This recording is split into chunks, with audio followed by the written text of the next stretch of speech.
नमस्कार मंडळी, नवीन एका इंटरेस्टिंग व्हिडिओमध्ये सर्वांचं मनापासून स्वागत आहे। मित्रांनो, तुम्हाला बांधकाम कामगार योजनेचा फॉर्म भरायचा असेल किंवा बांधकाम कामगार नोंदणी करायची असेल तर त्या अगोदर या योजनेअंतर्गत कोणकोणते फायदे तुम्हाला मिळतात, तब्बल 32 प्रकारचे फायदे तुम्हाला या योजनेअंतर्गत मिळणार आहे।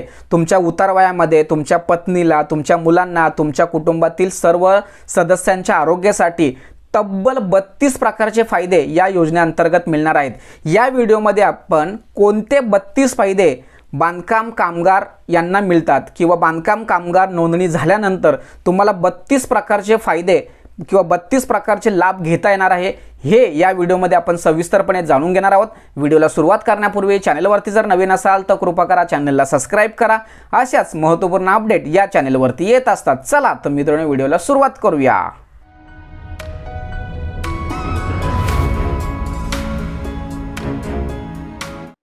तर मित्रांनो, बांधकाम कामगार योजनेच्या 32 योजनांची माहिती जाणून घेत असताना तुम्हाला mahabocw.in या वेबसाईटवरती जायचं आहे। या वेबसाईटची लिंक मी डिस्क्रिप्शन बॉक्समध्ये देतो, त्यावरती क्लिक करून तुम्ही डायरेक्ट या पेजवरती येऊ शकता। या पेजवरती आल्यानंतर तुम्हाला इथे एक चार्ट दिसतो, या चार्टमध्ये डाउनलोड म्हणून ऑप्शन दिसतोय। या डाउनलोडवरती आपल्याला क्लिक करायचं आहे, परंतु आपण इथे लँग्वेज मराठी करून घेऊया। मराठी लँग्वेज केल्यानंतर इथे डाउनलोडवरती यायचं आहे। डाउनलोड केल्यानंतर खाली आपल्याला स्क्रॉल करायचं आहे आणि या ठिकाणी आपल्याला सामाजिक सुरक्षा योजना अर्जाची माहिती या ठिकाणी दिलेली आहे। आता ह्या योजना सर्व या बांधकाम कामगारांना मिळत असतात। त्यामध्ये पहिली जी योजना आहे किंवा पहिला बेनिफिट किंवा पहिला फायदा काय आहे, नोंदित बांधकाम कामगारांच्या पहिल्या विवाहाच्या खर्चाच्या पूर्तीसाठी 30,000 रुपये दिले जाणार आहेत। आता मित्रांनो, एक सर्वात महत्त्वाचा, इथे डाउनलोड म्हणून एक ऑप्शन दिलाय। सेम इंटरफेस तुमच्या मोबाईलमध्ये सुद्धा दिसणार आहे। तुम्हाला मोबाईलच्या माध्यमातून सुद्धा या योजनांची किंवा या जेवढे बेनिफिट मिळतात त्या सर्वांची माहिती तुम्ही घेऊ शकता। आता इथे डाउनलोडवरती क्लिक केल्यानंतर तुम्हाला इथे फॉर्म ओपन होताना दिसतोय। हा फॉर्म तुम्हाला भरून या योजनेचा लाभ घेता येणार आहे। आता प्रत्येक वेळेस मी डाउनलोड ऑप्शनवरती क्लिक करणार नाही, तुम्ही समजून घ्यायचं आहे की ते डाउनलोड म्हणजे इथे तिथे अर्ज दिलेला आहे, यावरती क्लिक करून तुम्ही तो अर्ज डाउनलोड करून फॉर्म भरू शकता। यानंतर दुसरी योजना, व्यक्तिमत्व विकासासाठी जे पुस्तकं वाचण्यासाठी असतात ते पुस्तकांचा संच बांधकाम कामगाराच्या कुटुंबांना मिळणार आहे। त्यानंतर नोंदणीकृत जे बांधकाम असतात त्यांना हत्यारे, अवजारे खरेदी करण्यासाठी 5,000 रुपये अर्थसहाय्य दिला जाणार आहे।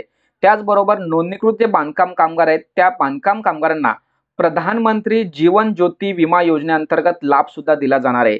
त्यानंतर पुढचा फायदा असा आहे, प्रधानमंत्री सुरक्षा विमा योजनेअंतर्गत सुद्धा लाभ दिला जाणार आहे। त्याचबरोबर कौशल्य वृद्धीकरण योजना सुद्धा त्यांच्यासाठी लागू केलेली आहे।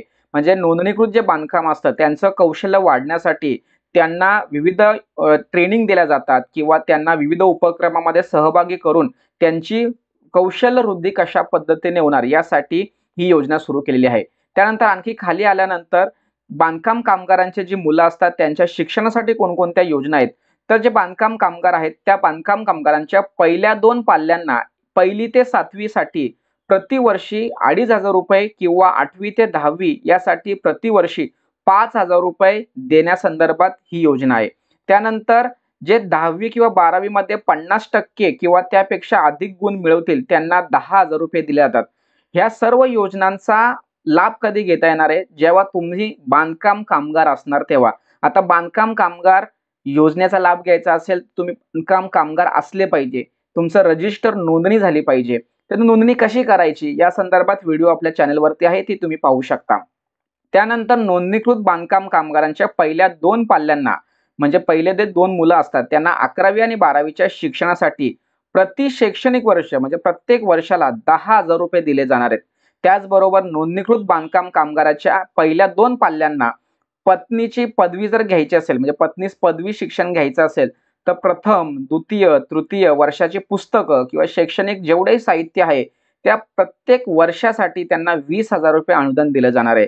त्याचबरोबर नोंदणीकृत बांधकामाच्या जे पहिल्या 2 पाल्यांना किंवा पत्नीस वैद्यकीय पदवी जर घ्यायची असेल तर त्यांच्या अभ्यासक्रमाकरिता प्रतिवर्षी 1,00,000 रुपये, त्याचबरोबर अभियांत्रिकी पदवी घ्यायची असेल तर 60,000 रुपये दिले जाणार आहेत।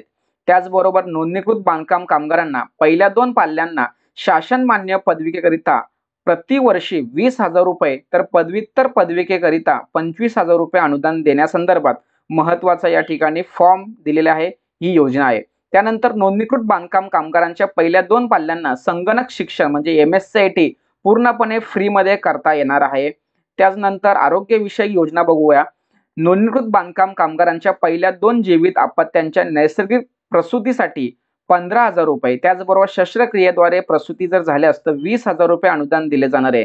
त्याचबरोबर कुटुंबांना जर गंभीर आजार झाला तर त्यांच्या उपचारासाठी 1,00,000 रुपये आरोग्य विमा योजना लागू नसल्यास त्यांना 1,00,000 रुपये अनुदान दिले जाणार आहे. त्याचबरोबर पत्नी किंवा पती पहिल्या मुलीच्या जन्मानंतर कुटुंब नियोजनाची शस्त्रक्रिया जर तिने केली तर त्यांच्या राष्ट्रीयकृत बँकेमध्ये 18 वर्षापर्यंत 1,00,000 रुपये मुदत बंद ठेवण्यासंदर्भात महत्त्वाचा फायदा या ठिकाणी बांधकाम कामगारांना होणार आहे. त्याचबरोबर बांधकाम कामगारांस 75% अपंगत्व आल्यास 2,00,000 रुपये अर्थसहाय्य दिलं जाणार आहे. बांधकाम कामगार यांसाठी महात्मा ज्योतिबा फुले जन आरोग्य योजनेअंतर्गत सुद्धा या ठिकाणी त्यांना लाभ मिळणार आहे. त्याचबरोबर अर्थसहाय्य योजना संदर्भात कोणता बेनिफिट मिळतोय हे आपण पाहूया. नोंदणीकृत बांधकाम कामगारांचा बांधकामासाठी ठिकाणी अपघात झालास म्हणजे बांधकाम कामगारांनी बांधकाम करताना म्हणजे ऑन ड्युटी किंवा कामावर असताना जर समजा अपघाती मृत्यू झालास तर त्यांच्या वारसाला 5,00,000 रुपये अनुदान दिलं जाणार आहे. त्याचबरोबर जर या बांधकाम कामगारांचा नैसर्गिक मृत्यू झाल्यास त्यांच्या कुटुंबांना 2,00,000 रुपये दिलं जाणार आहे.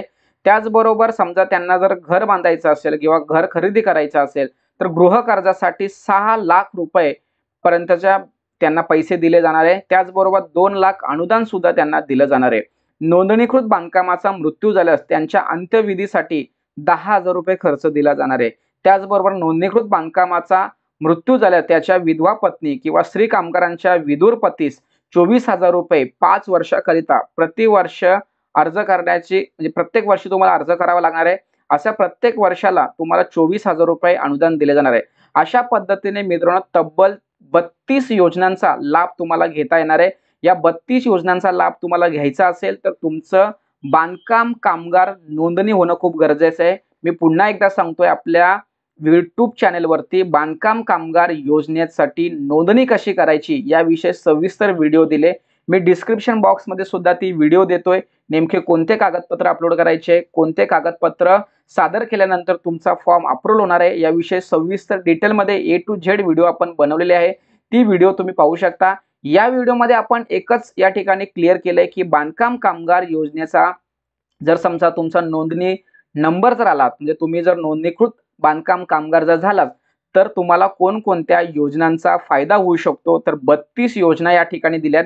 या सर्व योजनांचा लाभ तुम्हाला घेता येणार आहे. विशेष म्हणजे इथे त्यांचे फॉर्म सुद्धा दिलेत. ते फॉर्म तुम्ही भरून या योजनांचा लाभ घेता येणार आहे. अशा पद्धतीने मित्रांनो अतिशय महत्त्वाची इम्पॉर्टंट माहिती या ठिकाणी समजावून सांगण्याचा प्रयत्न केलाय. सदर व्हिडिओ सदर माहिती महाराष्ट्रातील सर्व बांधकाम कामगारांसाठी अतिशय उपयुक्त असल्या कारणाने त्यांच्यापर्यंत पोहोचवण्यासाठी सहकार्य करा. पुढील व्हिडिओसाठी धन्यवाद. जय हिंद, जय महाराष्ट्र.